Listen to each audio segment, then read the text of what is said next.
I didn't, so hopefully you guys can't tell too much. Anyways, we'll get right into it, okay? You guys are bright and early. There's a lot of empty seats, so that means you guys got up early anyway, so we'll have some fun. First thing I want to do today, overall today, this is kind of really directed to, it could be any industry, but we're going to bring it back some tricks all about for martial arts, okay? And really for the program director and whoever is doing, the selling at your school. And where can you sell? You can sell from the floor, selling from the front desk, selling from the office, selling from, you name it, an event, anything, okay? So we're going to bring some pieces and put it in there. And I'm not telling you anything new today, actually. I'm going to highlight some stuff you guys already know that you're using every single day, and you don't even realize it, okay? So first thing, we'll move on. Swagger. Does anybody know what swagger means? Yes. What swagger means? Mojo. Exactly. Mojo, okay. A sure wild ass guess. Sorry? A sure wild ass guess. What's my wild ass guess? Swagger, okay? So now, actually, you guys are learning like some ebonics today, a little bit of, Urban Dictionary you'll have to use, okay? Swagger, yeah, it's just like a walk, it's feeling confident, but it's more than confidence. It's not being cocky, it's having swagger. Who's got swagger? Kobe Bryant's got swagger. LeBron James has swagger. Tom Brady has swagger. Chuck Liddell, when he was winning, had swagger. You know what I mean? You can just tell that this person, they're confident in their skills and they know what's up. As a salesperson, as a program director, that's somebody that I want to have. That's somebody that you should want to have. And if you have like a meek little mouse doing that for you, you should slap him and kick him out right away. Because it's killing you. You work really hard, you get all these leads, all this business, all this marketing, all this social media, you're on Facebook at midnight or 3 in the morning, and then you got somebody come in and they're like this, right? To me, it's the worst thing, right? Swagger in that position is huge, okay? So even when you go home, you can kind of motivate your staff, be like, why don't you go get some swagger? Go pick some up, go buy some, go down to Target, grab some, put it in, no big deal, right? And they'll love you for it, okay? So I just want to touch on that. I was thinking about that, just this morning. I was like, let me talk to everybody about that, okay? So let's move into weapons of influence that we're going to go over today, okay? A couple of principles. First one, reciprocation. It's a fun one. Contrast, perception, liking, commitment, and the written word, okay? I do believe you guys have all those notes. More than anything, though, I don't really follow the notes too much. I put them up there because you guys need it, right? So it's best to pay attention and then add in anything that we can, okay? Reciprocation. What's the reciprocation theory, okay? The old give and take. The rule says that we should try to repay in kind what another person has provided us. So what does that mean? That means you come home from work, or maybe it's a weekend. I'm going to pick on some spouses here. And you offer your wife or your husband like a nice massage or whatever. I don't know how often that might happen in this room or not, okay? But as soon as you've either given out that massage or received the massage, don't you feel like you owe the other person one back? Maybe not right then and there, but you might feel that they're going to hold that against you later. Well, I hooked you up 2 nights ago. Come on, you got to rub my feet. Let's go. Get it, start rubbing. It's the same sort of thing. Like, exactly, so if someone sends us a birthday gift, we must send one in return. If somebody sends us a Christmas card, we must send one back. If a couple invites us over for dinner, then we remember that we have to have them over, okay? That's the reciprocation theory. So we feel in debt to somebody, and like I said, think about that feeling. I don't like feeling that way. But you can use this to your advantage. And how do we use that to our advantage in a martial arts school? Any guesses? Okay, good, still early, okay? The free sample, okay? A small amount of a relevant product is offered to potential customers for the stated purpose of allowing them to try it and see if they like it. That's why we offer 2 free private lessons, 1 month of free lessons, a buddy week, uniform, whatever. You're giving it to them. Now they feel like, oh my gosh, I have to come in. Or I kind of owe them. I tried out the school for a whole month for free. I feel like I should sign up. Especially if it's not like a pressure sale. They feel like they've taken something from you. Now they owe you. That's a law, right? The beauty of the free sample is that it is a gift, and we will engage a reciprocation rule. A favorite place for free samples is the supermarket. You know, we walking through, and so I mean, I have to go to Costco for lunch for all the free samples, but whatever. You know, they're cutting cheese or they're handing out sausages, and the old lady's sitting there and she's looking at you, she's smiling, and she's like, "Yeah, would you like to buy some?" Half the time I take it, put it in my bag or buggy, and then I'll like put it on the shelf somewhere else because I feel bad that I didn't take it from her. You guys ever experience that?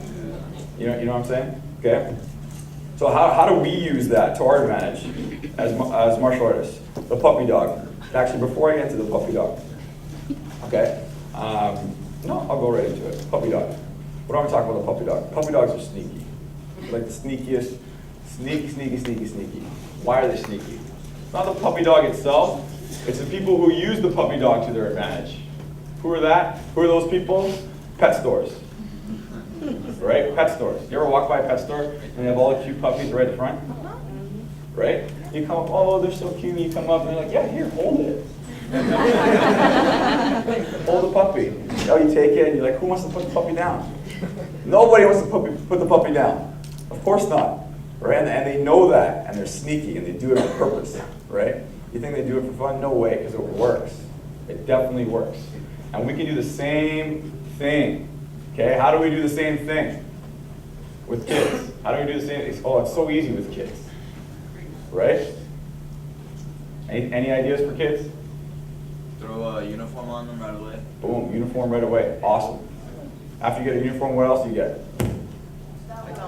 Belt. Huge, right? Give them a card and put it in the card rack. Have the kid put it in the card rack. Perfect. Never think card, right? But generally a card, I think, comes after registration, but even before that is a uniform, okay? Uniform is massive. Especially when you come, okay, we're gonna think about it. Okay, no problem. What I'm gonna do is hey, Johnny, come on over here. I'm gonna go grab a uniform. And the uniform's costing me how much? 15 bucks, maybe 20 bucks. I don't, if you guys print or if you don't print on it. I know it's a little more if it's jiu-jitsu, but for a karate uniform, that's cheap, right? Take it out and you give it to them. When you take this home, when you put it on, when you sleep in it, when you feel like a martial artist tonight when you go home, right? And when you come back, I'm gonna give you your first belt. So that kid's leaving and he's high, and the mom's sitting there like, that's the puppy. He's getting the puppy. They hate you. Because they know, man, I wasn't gonna sign up for this, now I'm gonna go home, my kid's gonna kill me. He's not gonna take off his karate, right? So you can use that to your advantage. And you know what? I've never once given out a uniform and not gotten it back. Ever.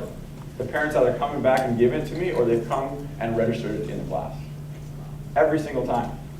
I'm telling you, right? And even if I did lose it, I'm willing to lose that 20 bucks for how strong this principle works. Okay? Now, again, when am I using it? If somebody wants to leave my school and they don't want to sign up, they're like, hey, I'm going to think about it. Right then and there, bang, puppy dog. Adult, child, youth, senior, doesn't matter. I'm hitting them with something. Same thing for an adult. I'm going to give them a uniform. I'm going to give them a belt. They're getting something before they leave. They're never going to leave without something in their hands for me. Once it's come to the time that I've asked them to sign up. They're either registered or they're leaving with something and they're coming back. Okay, you know, that's great. I think we're going to think about, okay, no problem. Here's your uniform. And look, I want you to try out a couple of free classes on us, okay? So take this home. Your next class is going to be Tuesday at 4 o'clock. That's your first class. Oh, no, but we don't want to pay for it. No, it's okay. It's okay. I think it's important that you try out the sessions before you actually commit to it. I agree. And let's set a meeting after your second class at 4:45 on Thursday. That's simple. And some people on purpose, because they understand the rule, they're going to fight you to not take it. Don't fight you. Because they know now they owe you something. It's true. Okay? And we do it every day in our lives. Okay? A couple things you have to be wary of. Reciprocal concession. What does that mean? Okay? Now, for us, again, we can use this. And I have raffle tickets versus chocolate bars. So it's like a Boy Scout trying to come and sell you some raffle tickets and saying each of these raffle tickets costs $5. Right? It's expensive for a raffle ticket. I mean, I'll buy like one for $1 or something like that. She's like, please, please, please, just buy a couple tickets, buy 4 tickets, that's $20. I'm like, no, I'm sorry, I can't help you with the raffle tickets. Okay, well, buy 2 chocolate bars at only $1 each. Right? So now you just hit me, and I'm like, okay, well, I feel like I have to buy the chocolate bars now. Now I'm left with 2 chocolate bars I didn't want. Probably not gonna help me anyways, right? But he was sneaky on me too. He hit me with the raffle tickets first, right? So be wary of situations like that, but we can also use it. This rule kind of comes into play with something else we're going to talk about in a minute. I just want to touch on it here. And it can also trigger an unfair exchange. I have a car stall versus can I borrow your car? What I mean by that is, I have a friend, and it's a mutual friend with some people here. He's the worst. He was willing to help me out with anything I ever need. But then he'll come again, and then he'll turn around and be like, hey man, can I borrow your Range Rover for the weekend? No. But he's helped me last week with something that when I was in trouble. But I feel now that I have to give it back. And sometimes, I may have helped him an inch and then he wants to take a mile from me. That's very, very common, okay? So be very wary of it, and at the same time, you can use it to your advantage, okay? Application, again, we're gonna offer a free sample. 2 free private lessons, 1 month free, 2 free weeks. It costs you nothing. A uniform costs you nothing. It costs you 20 bucks, okay? Use it, give it out. Hit him with a puppy dog. Send him home and give him a belt. The belt, you obviously want to put on the uniform. I think we all understand that, and I'm trying to do that before he leaves, okay? Contrast principle. Boom. So, car crash. Is that a good car crash, bad car crash? You guys consider that pretty bad? Right? Look at it, analyze it. How's this? Not so bad, right? So hold on. Bad? Not so bad. Bad? Not so bad. Sure? Unsure? Hold on. Okay. If this happened to your car, would you be pissed off? Yep. How would you feel if this happened to your car? Right? So I could have come out here and showed you this one first, and you guys have been like, oh, that sucks. I'd be very pissed off, right? Everyone said they'd be pissed off. And then showed you this, and you'd be like, oh my God. That's a contrast principle at play. What it is, something is perceived to be much worse than it actually is, depending on what comes before it, right? So you can see 10 beautiful women walk in the door, and wow. And then you have an average woman walk in, and all of a sudden she looks like she's from hell.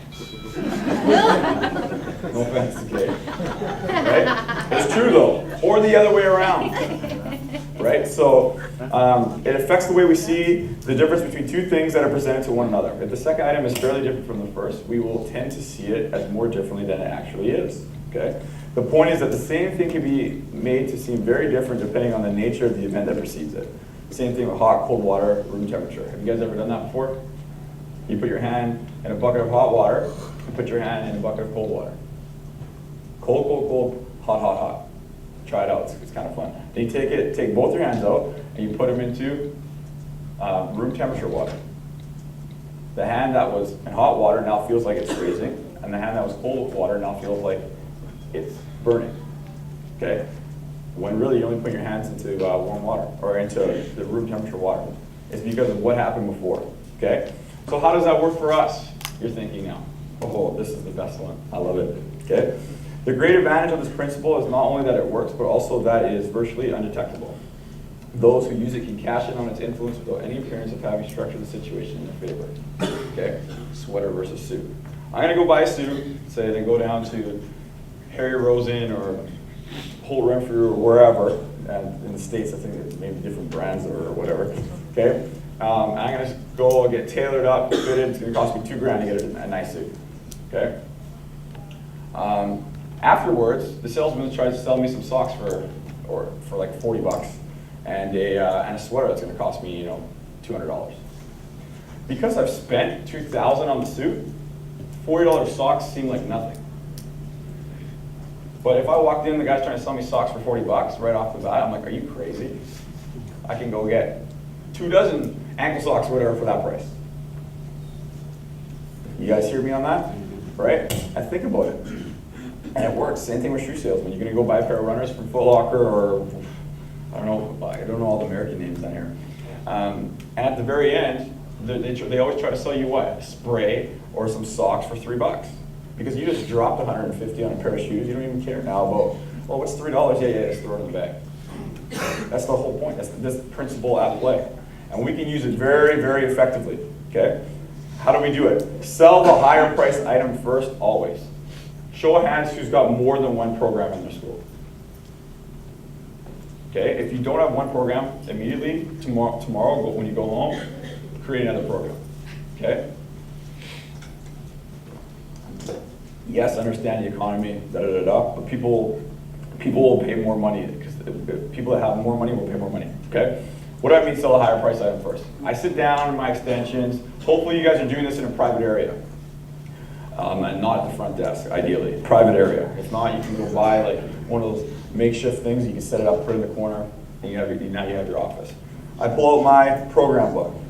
Do you guys use a program book? Yep. You better not have a flyer that you hand to them. Shame on you. Right? You better have a program book that you hold in your hands. It's very important.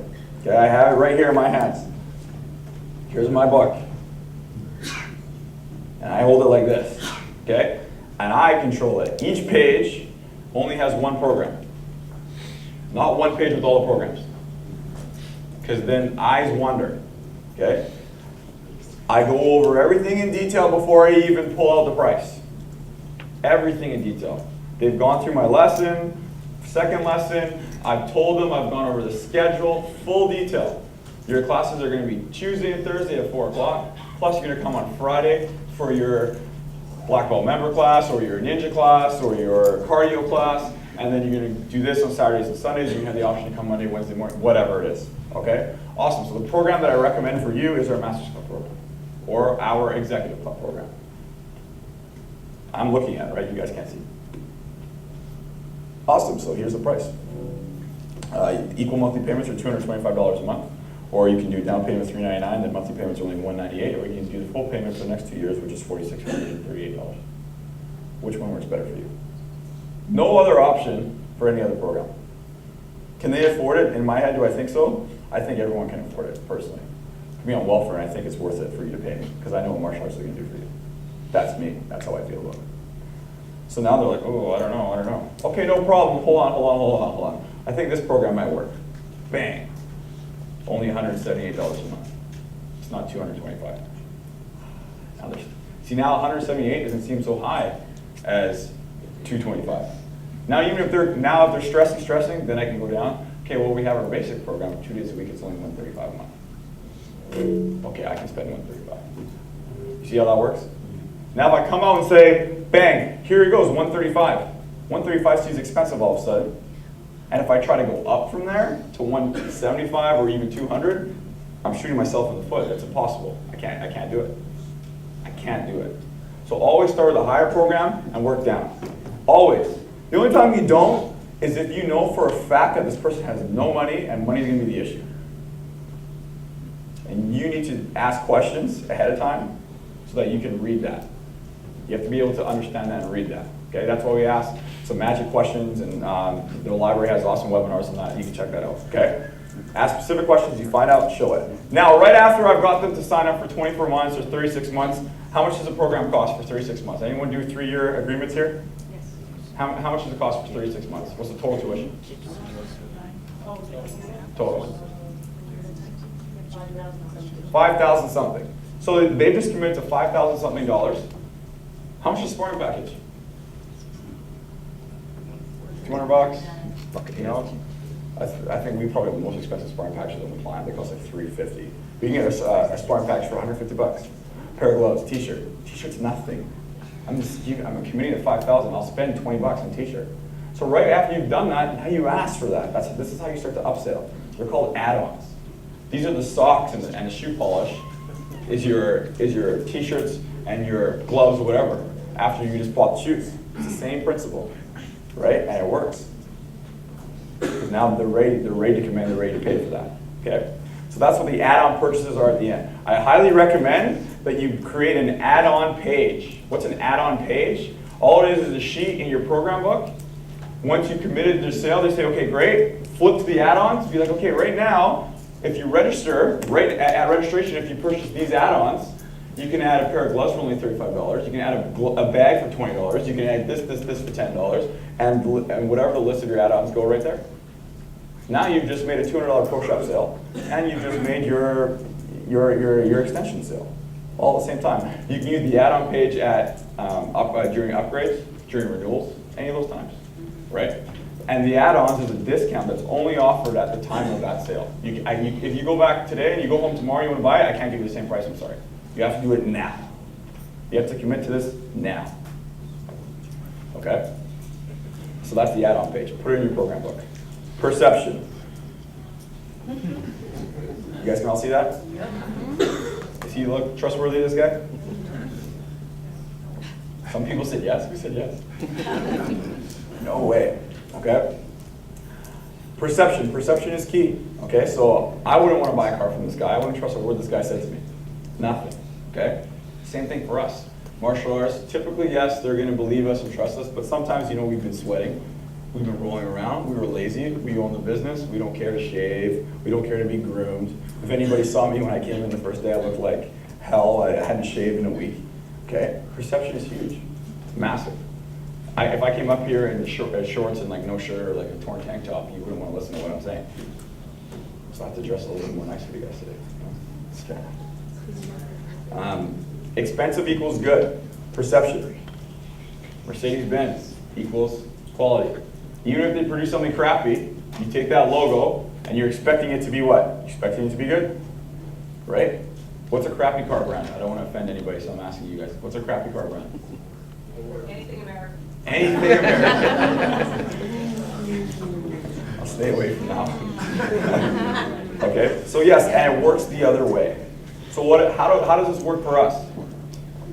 Okay, how does it work for us? And I kind of mentioned it before, saying, hey, people have money and they want to spend it. Some people just want to know that they have the best stuff. And they brag about it. They'll come in and they'll put their hand on the desk right in front of you. Yeah, because they got a new watch and they want everybody to see. You guys must know somebody like that. Check out my stuff. I look good. I got everything. Right? Then why don't you cater to that crowd? Why not? And everybody has them in their school right now, and they're dying to spend more money. They're dying to give you more money. This is what they're doing every time they come to school. Please take my money. Every day. Seriously.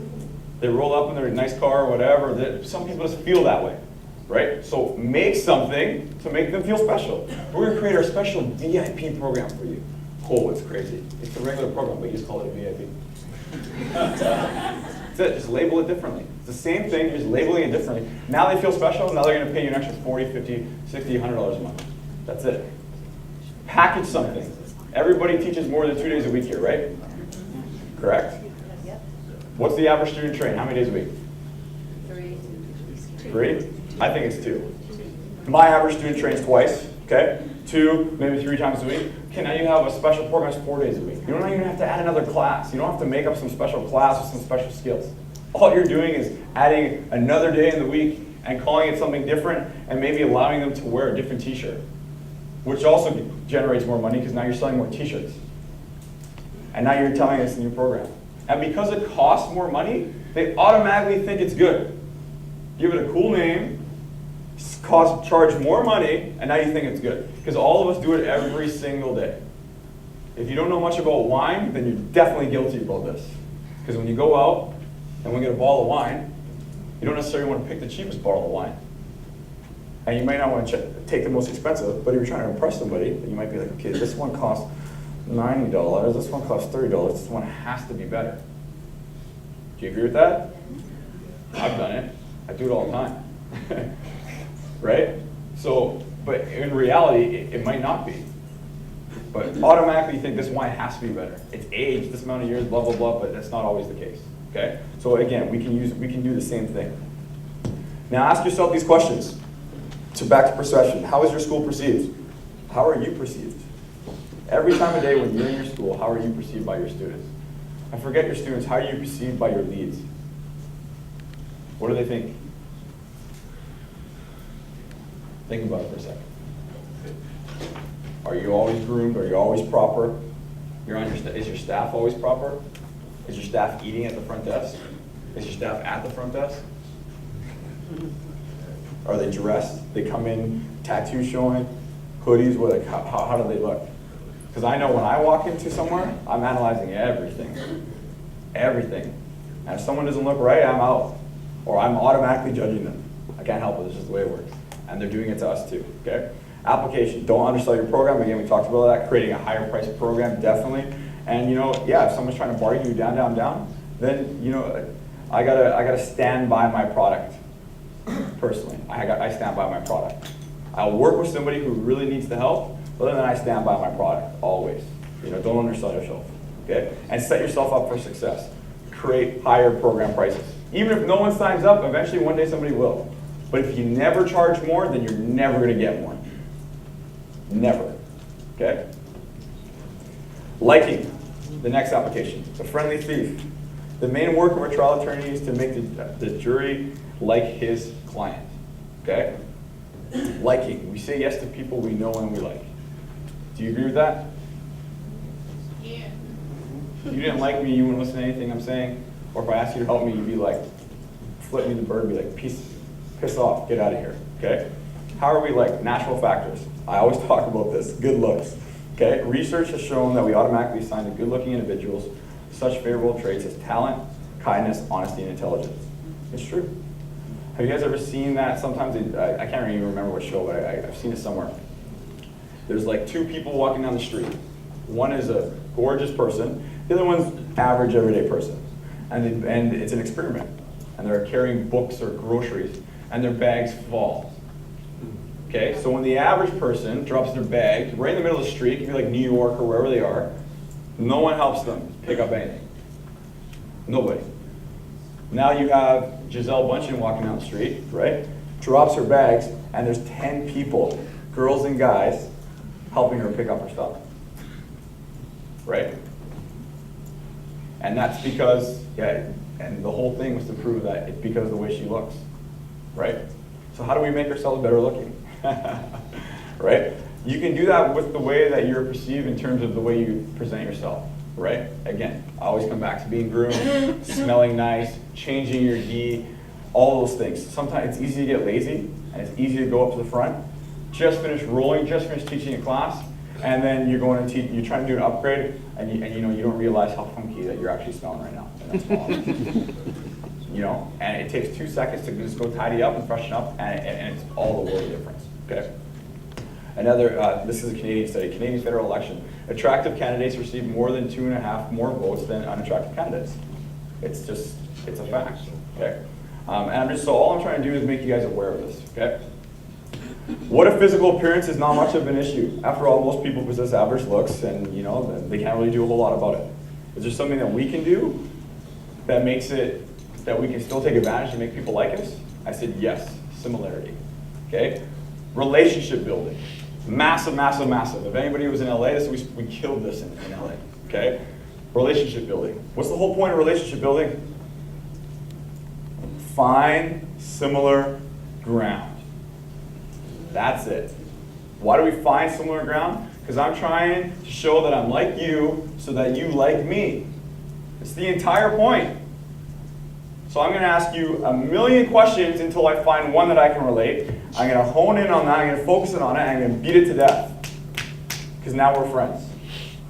You could have been in the special forces, firefighter, you like soccer, you eat tuna, you roll around, I don't know what it is. I like tobogganing, doesn't care. I find it, I kill it. Because now all of a sudden we like each other. This is an actual principle, it works. Try it. And when it happens to you, you're going to be like, oh my God. This guy, look at what he's doing, he's good, right? And I recognize it. It's the same thing. This is all part of selling, all of it. And you know what, it works with parents too. It works great with parents. And your students, adult students, it's awesome, okay? Why do you think? Because all your students look up to you, right? Right? Hopefully. Okay, right? So, do you ever notice how, some, you might feel like they're annoying and you're just like, oh my God. They're around me again, just like let me breathe, and you try to sneak out like a bat cave and get out your tools, and like you have to time it so there's nobody at the front so you can run out the door. I do that, and I hear somebody, I run away, because they want to show that they're interested in everything you like. Oh, Sensei, look, I got all the stats of all the fighters from the weekend. It's like, because they know that you like it, and they want to share that with you, right? They want to commit, because they think that that's how you're going to like them. It's the same thing. But now we got to use that with all our leads, right? How else can we be liked? Complimenting. Complimenting is huge. but not overkill, right? How my girlfriend tricked me into being in a relationship with her. She told me she liked me. That worked, Yeah. right? That worked. And it works. It will work with your girlfriend, your boyfriend, your husband, your wife. Compliment them. Just a little compliment. Oh, baby, you look nice today. You know, whatever. I don't. That's to your wife or with your girlfriend, right? Not to students. Okay. The information that someone fancies us can be a bewitchingly effective device for producing return liking and willing compliance. Right? It will work in your favor. Okay. And we are phenomenal suckers for flattery. We all are. Okay, I am too, so feel free. It's cool. Application. Offer water when someone walks in. Does everyone have a front desk person here? Yes. Yeah. I heard 6 yeses. Okay, that's not bad. Okay, about 10%. Even if you don't, this is huge. This is huge. Okay, I walked into a school one time, and the receptionist was like, would you like some water? I was confused. I'm like, what kind of water? I was like, hell yeah, I'll take some water. Right? Offer some water. It's very simple. You can have a cup just like what's on your table, with a thing of water in a cup. Right? I like you for giving me water. I'm parched. I'm thirsty. Give me some. Right? Now, immediately, that's an impression. I like the person that offered me something. They gave me something. That's 2 rules at play here. I like you, and that's reciprocation. I took water from you. I have to give you something back. Here's my money. Here's my credit card. That's two rules at play. Water is free. I hope your water is good out of the taps here. I'm not 100% sure. I drink bottled water for the most part. But anyways, give them water. It's huge. Even if you buy the little guys, and you stack them underneath your desk, you can probably buy 24 for like $3. And if you're doing more than 24 intros in a week, hey, you should spend the $3, okay? Even if you're not, it's okay. And give them a bottle of water here. Have one of these take care of you. Okay, our program director is going to be with you in just a minute. Or your class is going to start in about 5 minutes.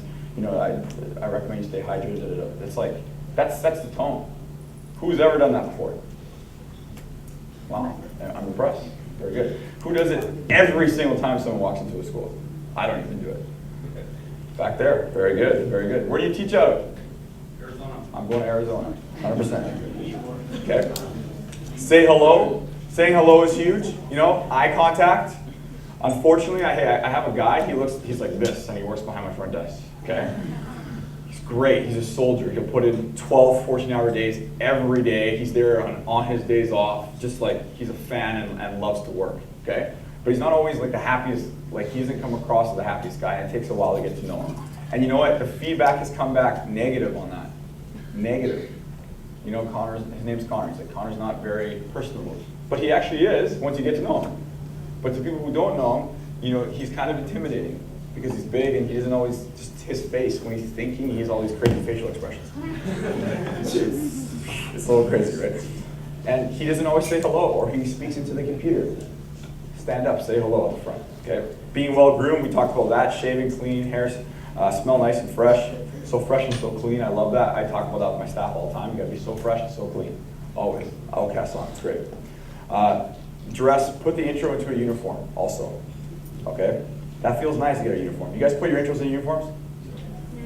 Yeah, I didn't always do that, and now we brought it back, and it's been great. Adults too, everybody, it's awesome, okay? Commitment, very key, and we all use it. Do you guys do goal setting at every level? No goal setting, okay? I highly recommend that at every level, what are the belts? What do they represent? Goals. So why the hell don't we set goals for our students at each level? Each bell is a goal. It's an interim goal to get to the ultimate end goal, which really isn't, but it's still black belt, right? That's kind of the initial long-term goal is black belt. Yellow belt, orange belt, green belt, blue belt, purple belt, brown belt, et cetera, et cetera, et cetera. Those are all interim goals. At every level, you should be setting a goal. And write it down. We're much more proven to achieve something if we write it down and set a goal. Do you tell your students to set goals? Maybe you don't get it from them, but you tell them every year. January, okay guys, new year, hope you guys set your goals, your New Year's resolutions. September, same thing, you do it, right? But now you get them to write it down and submit it to you at every single level. Okay, at our academy, we have a goal setting sheet, and in order to get your first stripe, you have to hand back in your goal setting sheet. That's commitment. So they're committing at this belt, and we have it, and we see it every day. Not only that, you can put it in a perfect mind, it will spit out a report, and when they come, you have a list of all your students and all their goals. So when they're doing push-ups, I see Johnny, oh, Johnny said I want to be able to do 30 push-ups. I can remind Johnny about his push-ups at this level. How powerful is that? He wants to quit, and I'm there encouraging him about his goal. I'm doing my job as a leader. Johnny, come on, remember your goal. Remember what you wrote down at this level. You want to get those push-ups. Because like students like me, you forget about your goals when you don't go back and read them. I wrote goals in January, and if I didn't read them, I would, hey, I've done it before, I had no idea what the hell I wrote down. That was 8 months ago, or 9 months ago, I don't know. Right? So commitment is ginormous, okay? Goal setting. This is a new thing that we've just implemented and it seems to be working out. We have our new students at registration committing to a goal. I always ask them what their goal is, but now we get them to write it down. We have a piece of paper, it's got 3 lines on it. Excuse me. Write down your goals. And at the bottom, sign it. Right then and there, before they've even really given me their money, I said, I am committed, and this academy, generally I don't say I said this academy is committed to helping you any way possible achieve those 3 goals that you wrote down.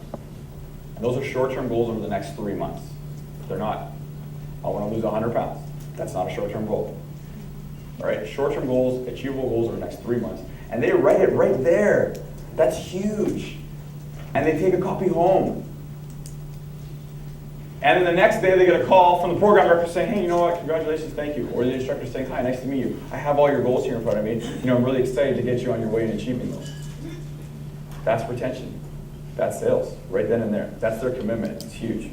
And then we make sure we got to follow up on them and then reward them for doing so. So what do I mean by that? In a month, I come back with the report that it reads to me on the floor, which we can go over in detail later, whatever. Or you pull out you pull the goal setting sheet. Johnny, how are you doing? How are you doing with your goals? I see here that you want to get better at your push-ups. Have you been practicing? No, Sensei, I haven't. Oh, you remember, you wrote these down. You want to get there, don't you? Don't you want to feel good about yourself? Don't you want to achieve everything that you said? Reminder to practice. That took 10 seconds. 10 seconds from you telling them that, specifically about them when you have hundreds of students, is so powerful. It's so powerful. It's huge. Okay? So commitment is very big. Next, and this is the final one I want to go over with you guys, the written word. Okay? The written word. What do I mean about the written word? The extra effort. Written commitments are so effective because they require more work than verbal ones. Do you agree with that? Yes. Definitely. Unfortunately, in this tech era, email, texting, SMS, BBM, instant messaging, Twitter, Facebook, actually people write more now than they actually talk. Fair enough? There's so many people too that I don't see it's all my BBM messenger. I have to come off of some people and actually pick up the phone and call them. I have friends who I haven't even spoken to them. I talk to them every day, but I haven't spoken to them on the phone in months. Because all over Messenger. Okay? So, yeah, and that because it's, you know what, it's convenient and it's easy. And they know that. So now actually when I pick up the phone and call them, they're like, wow, it's nice to hear from you. That's the extra effort. Because you're getting into a conversation. So it's funny how that's kind of come backwards. When I talk about the written word, what do I mean about that? I mean getting a pen and writing on a piece of paper. Who does that? And handing it to your students? I still have 2 hands up.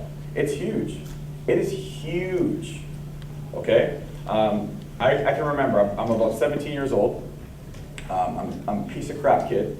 Okay? I do very well in school, but I'm always causing trouble. I'm always getting into trouble, up to mischief. I'm fighting with my dad. He's pissing me off. I'm a middle child. It's the way it works. Okay? Yeah, I'm always fighting with my brothers, and my mom doesn't know what to do with me. And I come home one day, I'm living in the bottom of a 2-level house with my parents, and there's a letter inside an envelope taped to my door. What the hell is this? I thought for sure I'm gonna be in trouble. So I pull it out, I open it up, and it's not very long, it's like 3 lines. Okay, my dad is like short, right? And it's 3 lines from him telling me how proud of me he is. I still have it. It blew me away. Sean, I'm very happy that you're doing well in school, and I see that you've been working hard in your sports. You know, I don't get a chance to tell you very often, but I'm very proud of you, and I love you, Dad. That's all it said. It's huge. And he could have told me that, and I would have gone in one ear and gone out the other. And it took him how long? And to this day, it's really the only letter I've gotten from him that way, right? We have lots of love, so don't worry about that. Okay? But it's the point. It's the point. And it went so far. Just that one thing went so far and stuck with me to this day. It went so far, right? So it's the same thing for us, and we can do that for our students, okay? Now, at every level, we do these progress checks. Progress checks happen at the beginning of every month, first week of every month. What is a progress check? It's not just handing out a stripe, but now we have our instructors, we get a form, progress check form, okay? It has everything at that belt level and the requirements. Okay, so this has to be given out before the 4th stripe, which is our last stripe before you test, okay? And it has to be given out at least 1 month in advance of testing. Why? Okay, because students need to know where the hell they're at and what they need to work on. And it's not just, okay, you need to work on this, okay? Because in our heads, we all know what our students need to work on, but we don't necessarily tell them. We just hold the strap straight behind our back until they're ready for it. And as soon as they're ready, we give it to them. Jiu-jitsu, you guys are the worst at this, no offense. Okay, the worst. You have no idea when you're getting promoted. All of a sudden you just get, here's the belt, right? But as a student, it's nice to know where you're at and what you have to work on. And it takes time. It takes me about 20 minutes per student. And yes, it takes time, but I pull out my piece of paper, and I take them to the back of the room. My assistant instructor or the other instructors who are in the class, I do a full-on progress check. Full-on progress check. And on the sheet, it'll say, at this level, they have to do the what, what's their kata, what's their ippon kumite, belt level techniques, their kickboxing, their karate stance, their blocks, their attendance, their push-ups, their squats. Everything is on there. And I go, there's this letter grade and comments. And I fill the whole thing out, I sign it, I say your expected graduation date, and I tell them what they have to work on. And you give it to them. This can save a student from canceling. The student who comes every day, who you think is all good, but you never talk to. Right? Or you're a non-active student, we just need a little bit more love. And that's it, and you're done. And you hand it to them. Now they see right from sensei, man, this is what I have to work on. Think about it too. You're not only that, you're gonna have better students actually. Your students are gonna be that much more skilled because now they know exactly what they have to work on. And you're done at that point. Because that's a huge feedback. And every student at every belt gets this 1 month before testing. And for us, if you don't do that, I know because I'm not the head instructor, and I have a head instructor who always kills me if I don't handle my students. My students won't test. So it's not the student, I'm getting punished. Because if I don't submit that on time, then my students won't test. Okay, so that's huge. How does this work for our staff? Writing your staff a card, a birthday card. Writing a birthday card. You don't even have to give them a gift. Writing a birthday card. For younger people, you know what, sometimes, yeah, they like material things. Definitely if you have any older staff, hey, or the written word is ginormous. Write it down on a card, give it to them. Every Christmas time and birthday, I send out birthday cards that are handwritten. Takes me hours around Christmas to handwrite a personal card to all our staff. I think we have the biggest staff in the history of martial arts. There's like 20 people, but whatever. It takes me time, but it works. And you know what, they've all said thank you, and they love me for it, okay? There's something magical about writing things down. Personal commitment alone has proved to be very important psychological aid in preventing customers from backing out of their contracts. So that kind of goes back to commitment and writing it down. Together, they're committed. And you're saying right beside it, okay, I need you to sign, student. Do you have your little kids sign their agreements? Yes. Who does that? If you don't, you should do it. So on your actual agreement, it will say employee signature, right? Date. Then it will say student signature. And right below student signature it says parent guardian. Parent guardian is the one who's really committing this. But you look at the child, at any age and say, you know, okay, you understand this is a commitment for you. We want you to get to your black belt. We want you to get whatever belt. Whatever it is for 2 years, we want you to get all the way to your high green belt. So I need you to write your name down here. And you know what? Parents love it. Because when they want to quit, and parents will come talk to you and be like, my son wants to quit, you pull out the agreement, and you're like, you told me you wanted to do this. Look at your name. I can barely read it, but look at your name. Now they remember. They remember signing it. They're signing the contract. They remember that. Okay? It's huge. Get them to write it down. Okay? Application, written word, good job notes. Do we all hand out good job notes? I got this from Sensei Nick, so this is props to Sensei Nick. Good job note. What's a good job note? All it is a postcard. Okay? And it's in addition to a stripe. We give out stripes to what? Encourage, highlight our students, right? A good job note is a personal thing. Okay? Now instead of you just write on a piece of paper, you have a good job note. Okay? And you can give them out, you get your staff or your instructors to sign them out, and they can either mail them out to staff or to your students, or you can just hand them to the students. On the front, it's like a cool graphic. It says great job in class, or you're bringing the heat, or whatever it says. Okay? And on the back, that's it. And generally, we focus on C and NAs, right? You're calling all your C students, where have you been, you missed class, where have you been? How often do you pick up the phone and call your A students? How often do you call your A students and say, hey, great job for coming to class? Not often, right? That's what a good job note is. You can just fill it out and you can give it to them. It's the same thing as picking up the phone and calling an A student. But you can give it to anyone, but that's how you can hit your A students, okay? Have the customers, not the sales rep, fill out the agreement. That makes a big thing too, okay? If you're doing it all, it's not the same as them doing it all. Just forcing the commitment, they're writing it down, they realize what they're filling out. They're signing their life away for the next 3 years or whatever. You have them do it.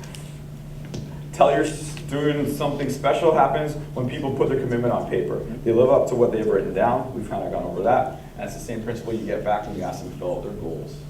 Even if you don't have anything formal, at every belt, at the beginning of their belt, have them submit you your goals. And you guys can do this tomorrow.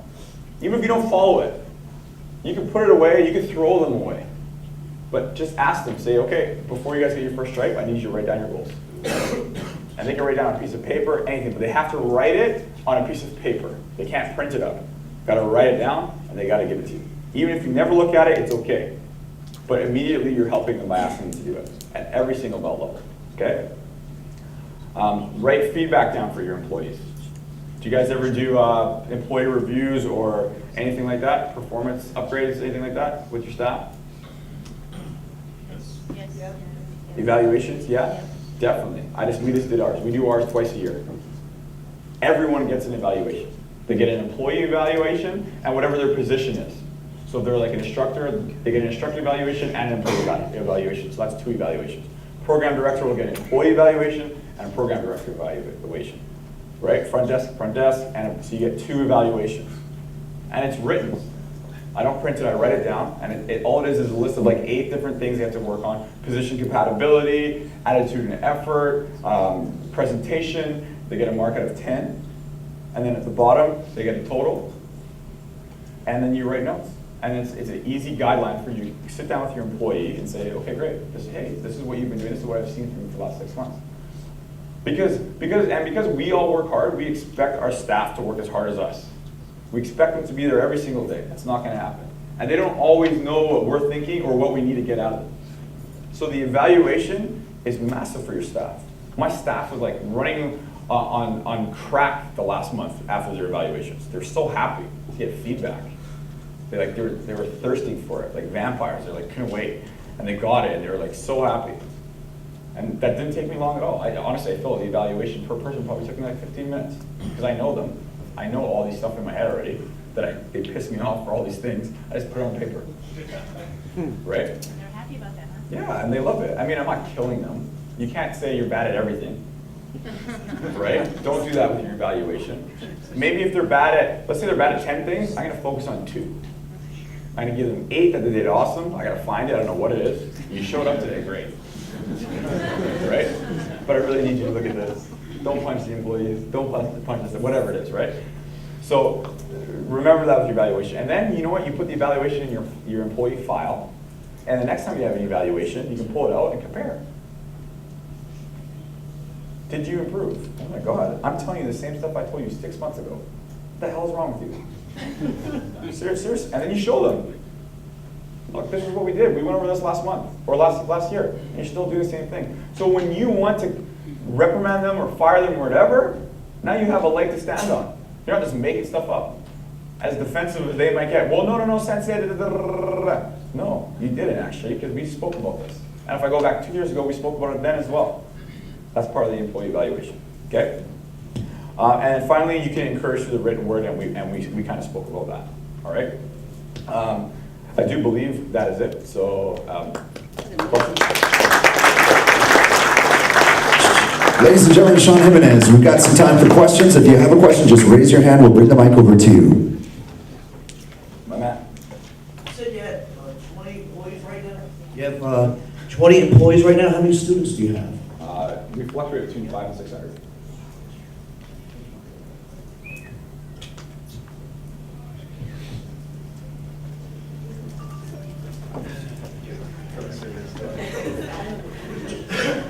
Thank you. I actually have 3 questions for you, Sean. The first question is, how many programs do you think is too many programs? We have 4 programs. 4. Okay, so I don't know. I think that's a lot. 6 is good. 6, I think 6 is very good. At each program, there's 3 options to pay, so don't confuse that for a program, right? You have an option A, which is like a full payment, an option B, which is a down payment, and then smaller monthly payments, and we're going to save a little bit of money for doing that. And obviously, the option C is just the equal monthly payments. But we have 4 main programs, and actually, I'm lying. And then we have our 2 like little guys, so we have 6 programs actually. So if you have 12 programs, I think that's way too many. You bundle stuff together is what you want to do, right? You create one program that has all the options. I'm going to give you our platinum club. So you get jiu-jitsu, you get Muay Thai, you get grappling, you get no-gi, you get kettlebells, da, da, da, da, instead of saying I have all these other things you can buy. Now you put it together. So actually somebody who wants to get only one of them has to pay the extra to get it. And that's the only way they get it. Right? And they will pay that money. Second question is, the goal setting sheet that you were talking about, can that be put on the library I would imagine so. Yeah, for sure. by tomorrow? I'll talk to Sensei Nick about that. And you talked about the customer filling out the agreement. Now, where do you draw the line on that? They're obviously not filling out the price structures and all that kind of stuff. And I've always gone under the impression that I want to serve the customer, so I fill out the agreement for them. I fully understand the commitment thing that you're talking about, but then where do you draw the line as to how much they should be filling out? Yeah, of course they never fill out the price and all the tax and the discounts, that's all you, right? But I might have them fill out their address, or the way we do it is we put everything straight into Perfect Mind, and then Perfect Mind prints out the agreement. And all the info's in there already, their address, everything. But usually there'll be an empty space for work phone number, perhaps birthday, some other stuff like that, and I make sure I get them to fill that out. I get them to fill it out, and then they sign it, for sure. They have to, and I get them to hold it and do that, right? So that's part of the commitment. But price, no. Price is always up to us. Never let them do the price. I just want to know if I can see your employee evaluation form. For sure. Yeah, no problem. I'll talk to Sensei Nick, and I'm sure he can put that up on the library. Is the report of all the students and all their goals, is that kind of like a class report in mass? Yeah. So how do we get that so that we can print that for classes and we can use that? Okay, all you do is create a custom field, and whether you do it yourself or you have ask your account manager to help you out, and you can do that in the setup tab, and you go to development objects. Underneath objects, you can just add a field, it's a text label, and you can do it up to 200 characters, and you just put in what their goal is. And then on their report, all you ask is to see that. So they will print out, will say their goals. And you can go even one step easier than that, and then you can have a drop-down list of goals. Fitness, weight loss, stretching, da-da-da-da. So you don't have to take their massive essay they wrote you, and you just find out the main points, and then you put the points in, and then now all you're gonna see is like words come up as opposed to sentences come up on your report. So all that stuff it's easily done with the software. That's how we have it. So right now when I look at my class report, it says literally it's like 2 or 3 words. Flexibility, push-ups, Push-ups is a big one for a lot of our older students. Confidence. Confidence is a huge one too. Now you know, okay? And after I've run their goal setting sheet, it's kind of a reminder to me. Confidence, I kind of remember what they said to me on the goal setting sheet. Do you think that it's possible to like overdo the perception? In other words, you know, you got somebody come in that may be intimidated by you, that maybe they're not in very good shape or for whatever reason, and then they see you and they think you're just perfect and they can't relate to that. Well, that's actually part of the perception. They're perceiving you to be like this ripped person, and Can that be overdone then? I think then you need to understand that you're coming across as being too much, maybe. You know, so how do we tone it down? Perhaps. But generally, so I mean, that's something that I would think about is how am I seen? And yes, you're gonna, to people who are generally coming to find us, it's perceived in martial arts. Well, I know we teach kickboxing and karate, right? That you have to be fit in order to do it, and I hate that, right? Like you're like, I'm not fit enough to do kickboxing. So I'm gonna go to the gym for 2 months before I come see you guys. Right? You guys have heard that, right? So yeah, it's just kind of being neutral. You know, if I look really fit in a t-shirt, then I might throw on a gi, for example. That tones me down a little bit. But now I'm really coming across as martial arts. But I do think you can overdo it. But then I might want to see who else do I have then in that position. And don't forget that people are, you know, a lot of the times they come to see you is because it's like a self-confidence thing. They want to improve their self-confidence, right?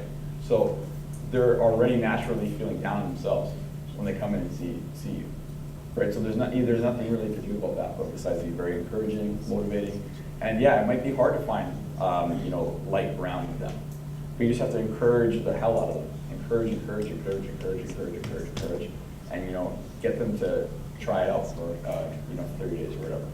And I'm sure it can work. And use examples of other people like them will help. Because maybe they don't see you that way. Maybe they don't see you like them.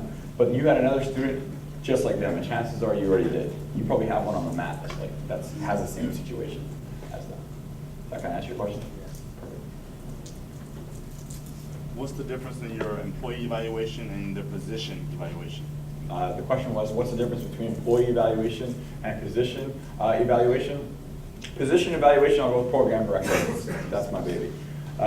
Is numbers, extensions, renewals, cancellations. How are you doing handling cancellations?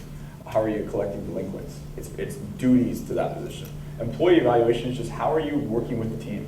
Do you work well with others? Are you showing up on time? How's your attitude? Have you improved? You know, are you compatible to work at our school? So it's a lot more general, just about being a staff member. And then with the position, evaluation is very specific to the duties of that position. So for a front desk person, or so let's say an instructor, for example, what are your student ratings? How many students do you have underneath you, number one? And what are your student ratings? That shows me how well you are as an instructor. If you have 50% non-active, which is completely unacceptable for us, right? Then I know right away, that tells me everything how you are doing as an instructor. You're not doing very well, right? That's the instructor evaluation. But I could love them to death. And actually I have that at my school.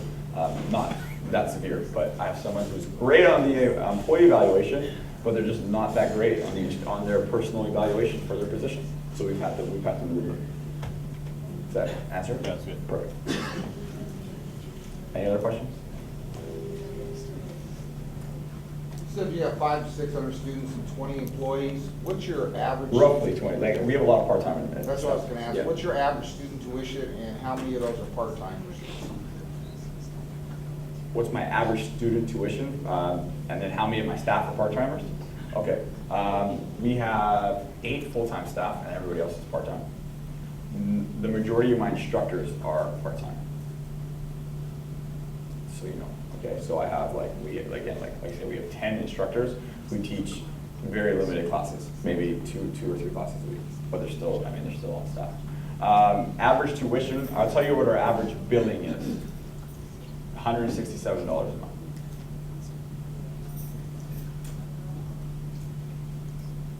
That's what our average billing is online with Billing Direct, or if that's what it's called.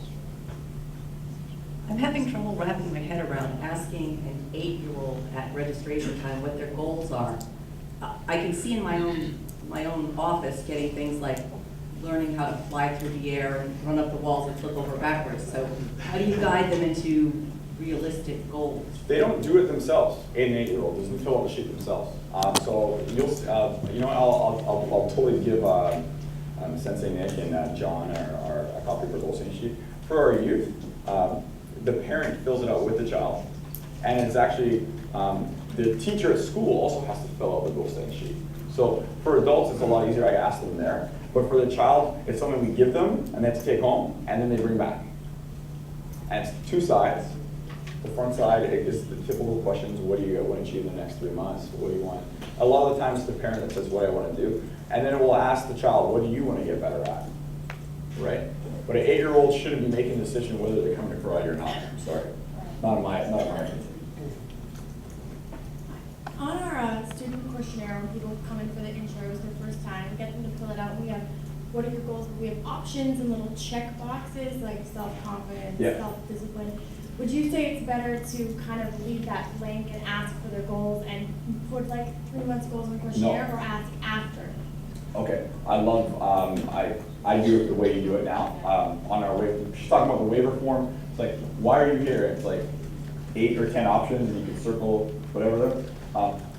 First of all, I think your waiver should prompt them to select 3, not all and not 1, but 3 only. Please circle only 3 options of why you're here. What are the 3 main reasons? Because a lot of the time you'll see that waiver number 1 and want to circle everything. You're like, I want all these things, right? But they have to be very specific, because this helps you learn about them to be specific for that. The goals I get them to do later. They're not a student yet. So when they're filling out the waiver, you know, I haven't even had a chance to talk to them and build that relationship yet, so they're comfortable with me telling me what their real goals are. So I don't think you'd be very effective by asking them what their goals are before you get a chance to sit down. Is that it? Any more? Coning. Oh, Master Bailey. Your intro lesson, does it vary from student to student? Is it always the same? And then what does it contain? Same skeleton, different meat. Same skeleton, different meat. What do I mean? Same thing for teaching a student, right? You may teach a front kick a certain way, but you have a kid who's flying off the handle, you have to adjust. That's what I mean. Again, a lot of the intros that I do are for adults. Actually, it's for everybody. I haven't done an intro lesson in years, but I look at different things, right? Again, I'm looking off that schedule, and then I'm going to focus on those. So if somebody comes in and they're looking for self-confidence, I might focus a lot more on, let's say, talking, for example, and getting to know them and making them feel comfortable, as opposed to somebody who comes in who's 6% body fat. I'm not going to talk to them about that as much. I'm probably going to get into the intro a lot faster, and I'm going to make them sweat a little bit more. Does that make sense? So really, I'm only showing them the same things like a jab, a punch, a front kick, and our stances. That's all I'm showing them. But I can tone it up or I can tone it down, depending on what the person's looking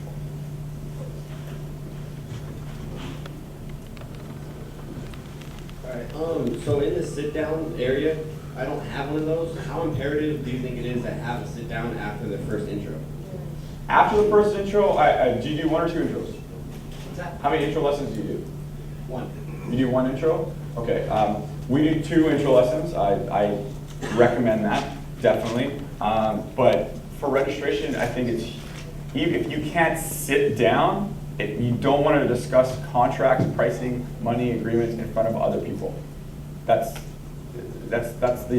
You don't want to do that. If you can avoid it, I want to avoid it. What I've seen is those, as simple as a table, like a little table, like a fold-up table and 2 chairs works too, right? If that's all you have, then you got to roll with it, right? And I might put that in the corner of the mat at a reception room. Okay, come sit with me. You can get a partition. You can go on Craigslist. I'm sure you can get it for free. Like, the stand-up partitions. And you just put it up. Now, all of a sudden, you have your office. And people will respect that you're back there talking to somebody. I just highly recommend that you don't discuss any of those financial issues in front of somebody else. Because we all give deals, right? We all give deals. So now you have a student who's coming in, they love you, they support you, they pay full price, and you're giving a new student a deal that they don't get? Do you want them to hear that? I don't want them to hear that. And it's very possible, and it happens a lot. So that's why, luckily, we have a front desk area. We don't discuss a thing. When it comes to finances, you're going in the office and the door is closed. Nobody else gets to hear that. What if, because you do have deals, right? Yeah. And like, then all of a sudden you have parents that start talking to other parents about how much they pay versus what somebody else pays, and then all of a sudden everybody gets upset because somebody pays less, which what they don't understand is when that person signed up, it was a different situation. Yeah, so that's very common. And there's nothing, honestly, there's nothing you can do about that. Parents are gonna talk, there's gonna be there's change room talk. I became witness to change room talk when I started training at Gracie Baja for jiu-jitsu. And no one knew what I did. And I would hear everyone, all the students talk about the instructors and other academies. I was like, holy crap, this goes on in my school? It was insane. So people are gonna talk about it, and that's just a fact of life. You try to minimize it. And if I find out who's talking about it, when it comes to price, we give deals, so there's not a whole lot I can say. But if somebody comes up to me and asks me specifically, well, so-and-so gets a good deal, I kill it dead. I said, I can't talk about that. I'm like, you have no idea what that family's going through. And they were given that based on their situation. And I'm sorry, I can't help you.